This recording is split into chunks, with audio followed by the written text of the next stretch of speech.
పహల్గామ్ ఉగ్రవాద దాడి తర్వాత భారతదేశం పాకిస్తాన్ తోటి అన్ని రకాల డిప్లొమాటిక్ ఛానల్స్‌ని, కమ్యూనికేషన్స్‌ని, వన్ టు వన్ ఎంగేజ్‌మెంట్‌ని క్లోజ్ చేసింది. మనం మొదటి నుండి కూడా పాకిస్తాన్ తోటి ఎటువంటి బైలేటరల్ సిరీస్ ఆడమని బయటకి అనౌన్స్ చేసి ఉన్నాం. భారత ప్రధాని గారు సింధు నది జలాలను కూడా ఆపేశారు. అమాయక ప్రజల రక్తం మరియు భారతదేశానికి సంబంధించిన నీళ్లు 2 ఒకటేసారి పారవు అని చెప్పుకుంటూ. ఇవన్నీ బాగానే ఉన్నాయి. కానీ ఇప్పుడు గ్రౌండ్ రియాలిటీకి వస్తే భారతదేశం ఏషియా కప్ లోపల పాకిస్తాన్తో ఆడడానికి సిద్ధమవుతుంది. ఇదంతా ప్యూర్ హిపోక్రసీ అనిపిస్తుంది నాకు.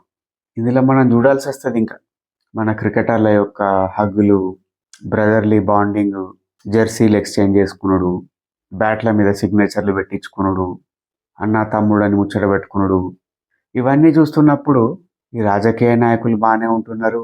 వీళ్ళు డబ్బులు సంపాదించడానికి, మనీ ఎర్న్ చేయడానికి టోర్నమెంట్లు హోస్ట్ చేస్తున్నారు, వాటిని యాక్సెప్ట్ చేస్తున్నారు. ఐసీసీ ప్రెసిడెంట్గా మన ఇండియా వ్యక్తే ఉన్నాడు.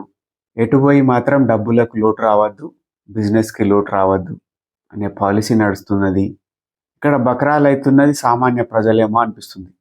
పొలిటికల్ గ్రాండ్ స్టాండింగ్ పైన బిజినెస్, మరీ ముఖ్యంగా మనీ అనేది డామినేట్ చేస్తుందేమో అనిపిస్తుంది.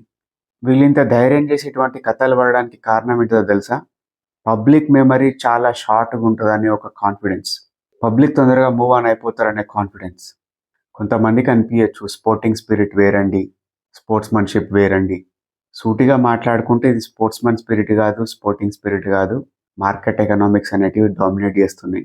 But at the end of the day I'm not happy with the decision of BCCI and our policy makers.